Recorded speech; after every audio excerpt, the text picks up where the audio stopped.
bom dia. Eu sou o Flávio Gomes de Barros e estamos juntos em mais um domingo. O mundo vive em constante efervescência na economia. Como o cidadão deve se comportar diante de tanta instabilidade? Uma preocupação que é ainda maior para quem tem alguma reserva financeira. Buscando uma orientação nesse sentido, nós vamos conversar hoje com Carlos Caetano, da Assessoria de Investimentos EQI. Bem-vindo, Carlos. Muito obrigado, Flávio. Bom dia, telespectador. Vai ser um prazer estar conversando aí com você hoje. Bom, vamos começar procurando saber de você até que ponto a educação financeira ela é essencial para aquelas pessoas que estejam com algum dinheiro sobrando e não sabem o que fazer. Perfeito. A gente fala que a educação financeira hoje, eu acho que é um dos principais gargalos que a gente tem na nossa educação. A gente já vê vários projetos aí de vários políticos querendo adicionar cada vez mais essa matéria de matemática financeira, educação financeira, empreendedorismo, desde o início na base curricular dos alunos. Então a gente vê que é muito importante isso e até a gente vê um despertar maior dessa nova geração para esse tipo de educação.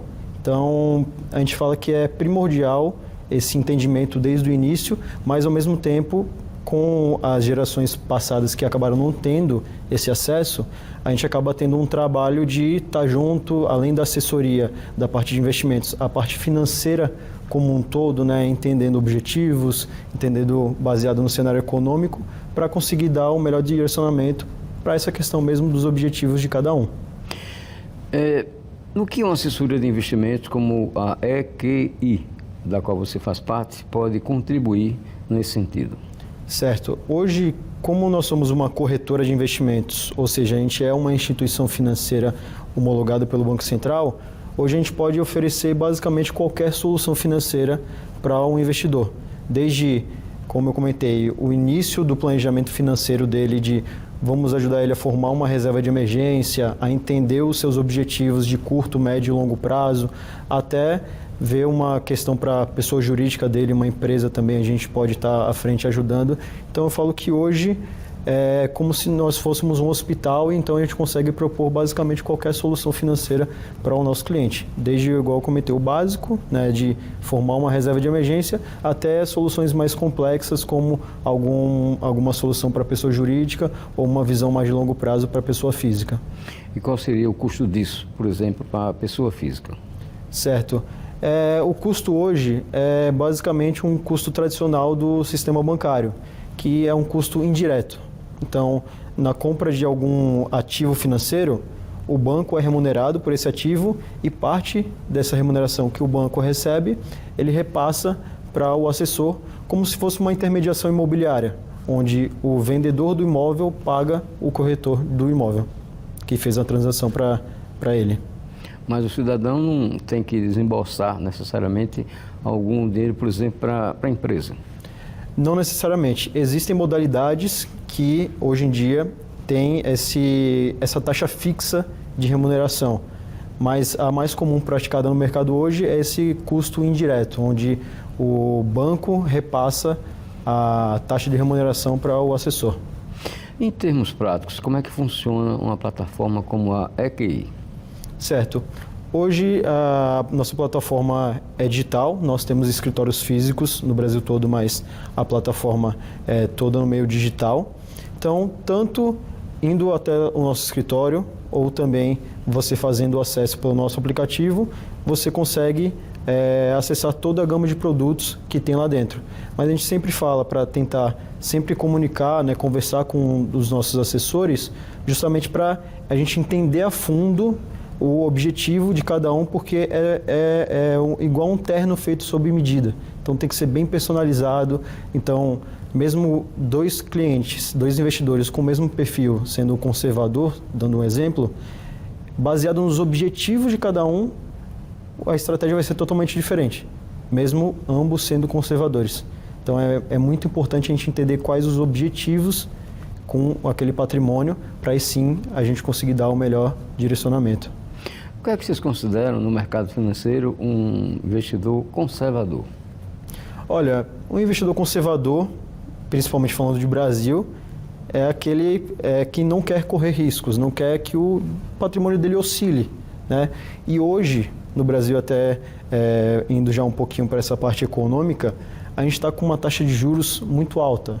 A nossa taxa Selic, né, que é a nossa taxa básica de juros, ela está em 14,5% ao ano. Então, o retorno para o investidor conservador, se a gente investir apenas no Tesouro, que é o título mais seguro, né, o título do governo, ele vai render 4,5% ao ano, que dá mais do que aqueles que já foi bem difundido os mágicos 1% ao mês, né? Então, hoje o cenário está muito bom para quem é conservador e assim, a nossa visão, um investidor conservador é aquele que não quer correr riscos, que é apenas uma manutenção do patrimônio. Bom, diante de o cenário num país que de vez em quando passa por uma turbulência do ponto de vista econômico, uma pergunta inevitável. Até que ponto a empresa, no caso de vocês, da assessoria econômica, consultoria, como queiram, garante o dinheiro investido? Certo.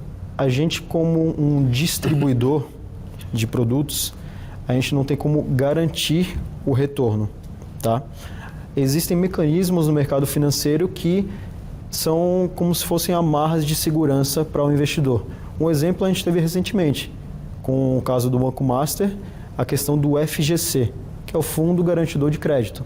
Então, caso o investidor tenha investido num ativo financeiro, vou dar um exemplo, um CDB, que é um título emitido por bancos, e no caso do Banco Master ele tivesse até 250 mil investidos nesse ativo, ele estaria 100% coberto. Então teve o problema do Banco Master, o Banco Central liquidou, né, o banco, e aí os investidores que tinham até 250 mil em ativos financeiros do Banco Master, eles foram ressarcidos e em torno de, se eu não me engano, até 60 dias houve esse ressarcimento. Então, existem mecanismos que o próprio mercado financeiro brasileiro consegue utilizar para garantir uma segurança maior para o investidor. O que garante com aqueles que tinham, né, ou têm investimento acima desses 250 mil garantidos pelo fundo? Então, no caso, os que tinham acima de 250 mil receberam até 250 mil.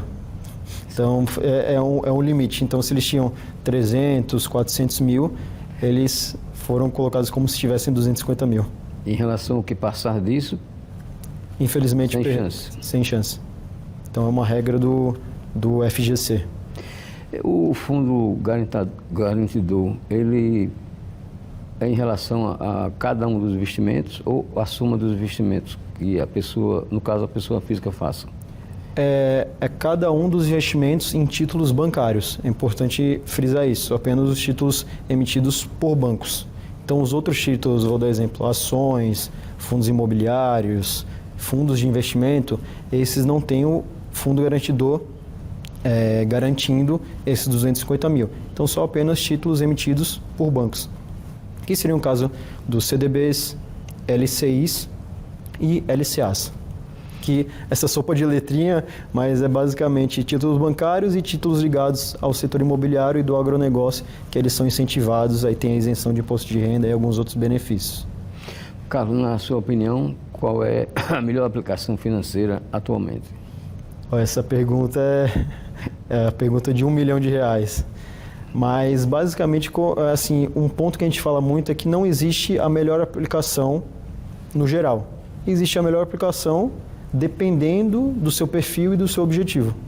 Vou ficar um pouco em cima do muro aqui, mas é muito isso. A gente tem que realmente entrar nesse detalhe para saber o seu objetivo e o seu perfil, porque assim, um investimento que pode ser muito bom para um perfil conservador, para um perfil mais arrojado, ele vai achar que aquela rentabilidade não é suficiente. Então, varia muito de perfil para perfil. Bom, me parece que o investimento mais tradicional para o aplicador, para o investidor, é a caderneta de poupança. Até que ponto investir na poupança ainda vale a pena? Olha, fazem alguns anos, já alguns bons anos, que a gente vê que não faz mais sentido investir na poupança. No passado era muito difundido essa questão da poupança, né, o overnight e tudo mais, Mas, assim, o que a gente vê hoje é que só o título do governo, o Tesouro Selic, já está rendendo mais que o dobro da poupança. Então, assim, o título mais seguro nosso já rende mais que o dobro. Então, muita gente, infelizmente, a gente vem comentando isso faz um tempo nas nossas conversas também, essa questão da educação financeira acaba gerando essa barreira de mudança da poupança para algo tão seguro quanto ou até mais seguro, né? Um título do governo hoje independe de quem está no poder, é o título mais seguro do país. Então, o título mais seguro rende o dobro da poupança hoje. Então, é mais ou menos essa visão que a gente tenta passar para o investidor no geral. Ok, vamos a um breve intervalo comercial. Daqui a pouco a gente volta, continuando nossa entrevista com Carlos Caetano, assessor de investimentos. Até já.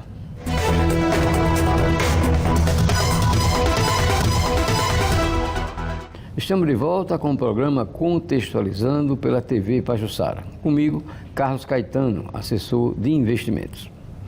Carlos, um investimento tradicional que muita gente busca ou buscava, né?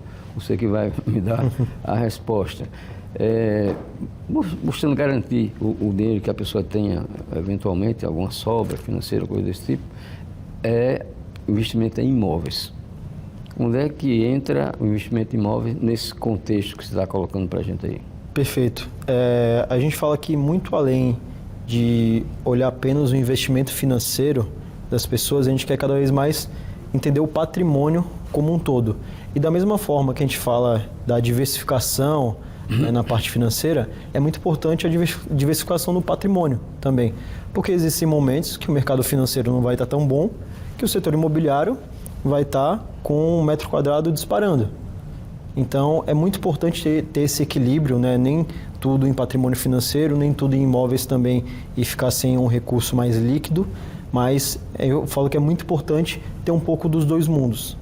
Até a gente vê aqui em Maceió, principalmente, que nos últimos anos a gente teve um boom gigantesco no preço do metro quadrado e ainda segue, né, acelerando muito, mas eu falo essa importância de ter um pouco de cada um.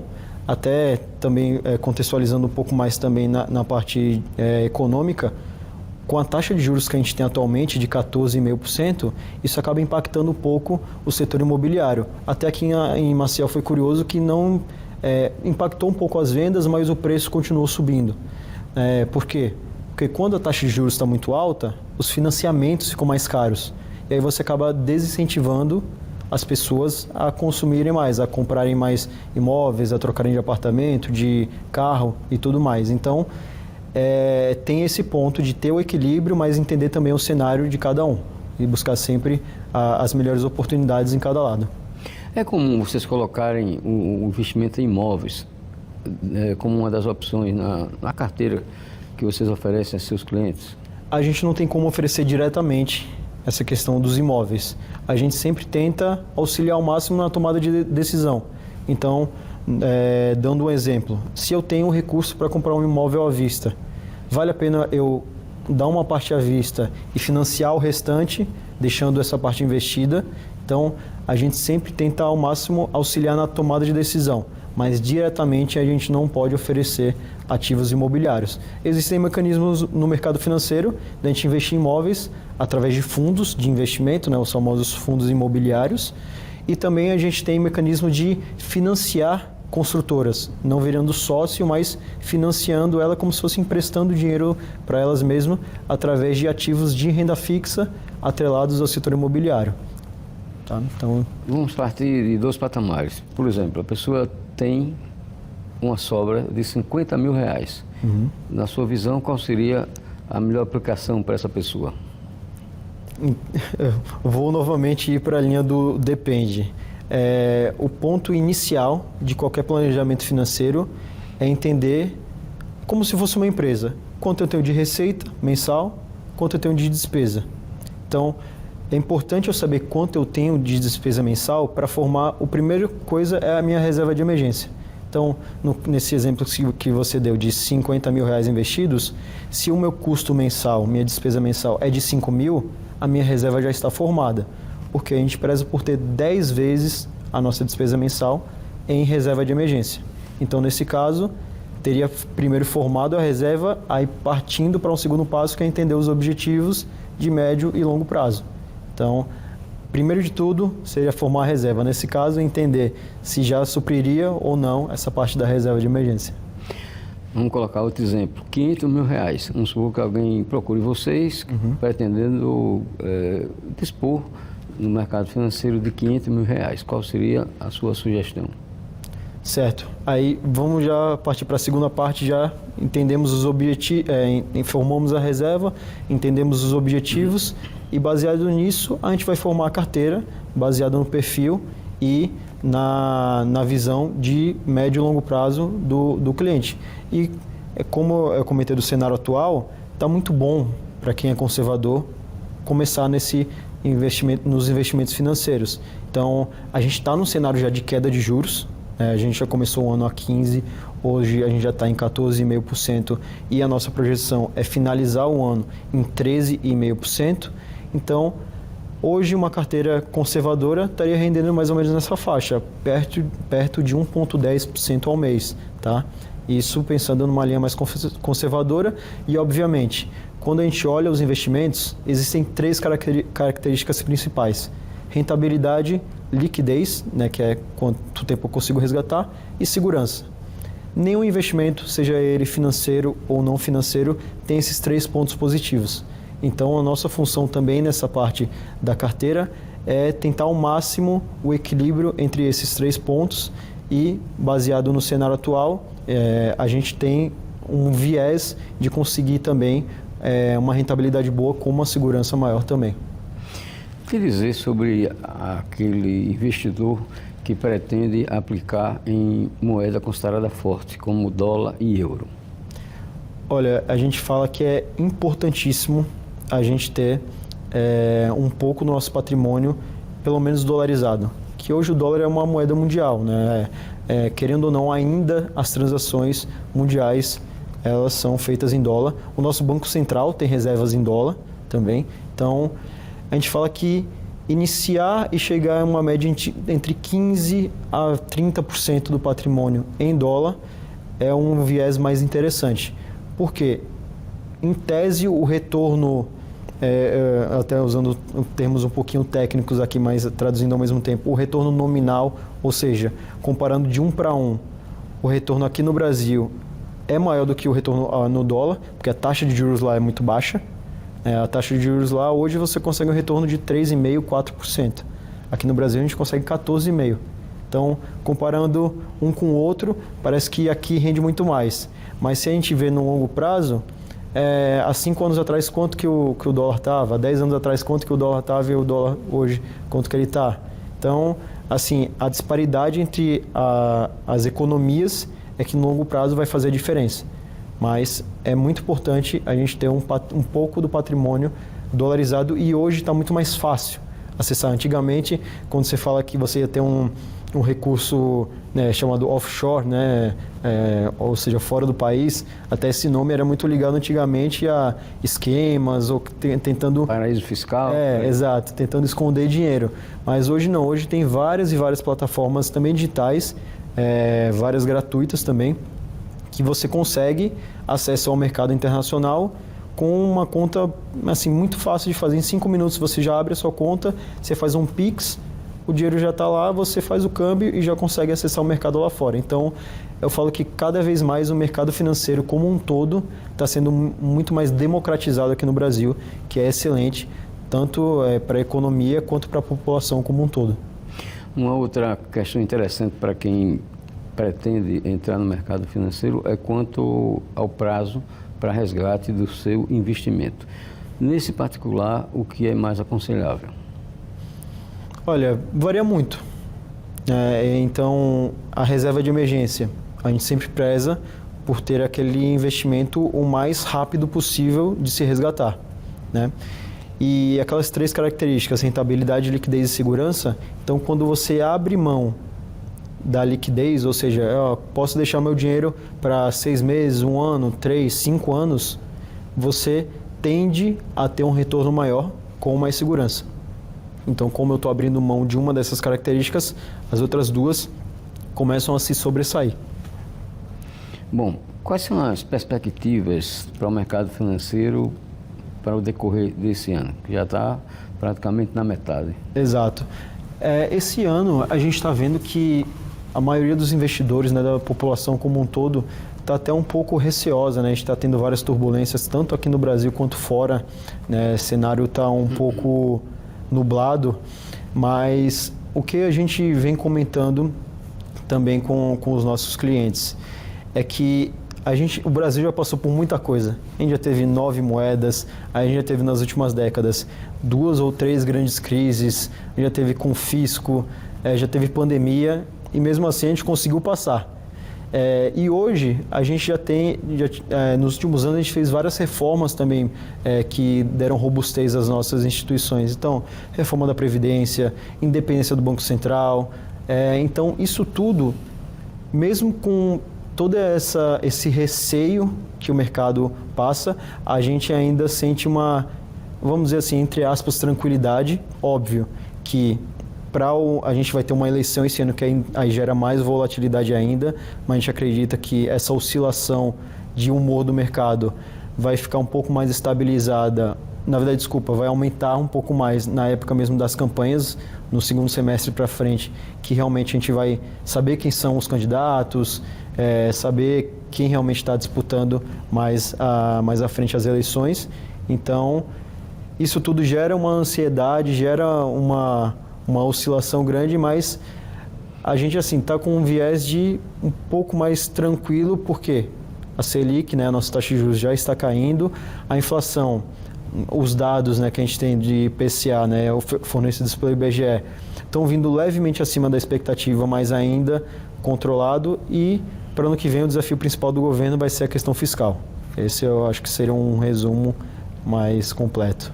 Carlos, como é que você pode explicar que um fato relevante que ocorra no exterior, por exemplo, uma guerra, né, reflete quase que imediatamente no mercado financeiro internacional? Aqui no Brasil, por exemplo, agora, guerra lá para a banda do Oriente, reflexo aqui no Brasil.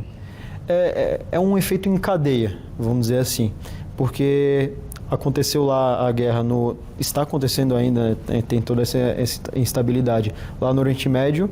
Acontece que principalmente o que aconteceu ali causou um aumento no preço do barril do petróleo, tá? E aqui é um reflexo direto na economia mundial e aqui no Brasil. Então, o preço do barril do petróleo disparando, o combustível fica mais caro, né? Por um lado, o Brasil, que consegue exportar também muito petróleo, em parte pode ser favorecido, mas em outro lado, aumenta o preço do combustível, a nossa cadeia logística toda hoje é combustível, né? Então a parte rodoviária é gigante, a nossa, então isso acaba aumentando o preço do frete, acaba aumentando o preço do produto final também. Então esse efeito em cadeia acaba acarretando numa possibilidade de uma inflação maior também. Bom, agradecendo pela sua participação aqui em Contextualizando, nós abrimos espaço para você se dirigir diretamente a quem está nos assistindo com uma questão, principalmente para aquelas pessoas que ainda têm medo de investir no mercado financeiro. O que é que você poderia transmitir para elas? Certo. Queria primeiramente agradecer a oportunidade e o convite de estar aqui com vocês. O que eu queria passar é que cada vez mais a nossa missão é democratizar e desmistificar o mercado financeiro. Então, a gente está aqui totalmente à disposição para tanto ajudar nessa parte da educação financeira, planejamento financeiro e cada vez mais auxiliando as pessoas a conquistarem os objetivos dela através do mercado financeiro, que é uma ponte para ela chegar nesse objetivo final. Ok, você pode rever essa entrevista com o consultor financeiro Carlos Caetano no YouTube da TV Pajuçara. O programa Contextualizando de hoje fica por aqui. A todos, um bom final de semana.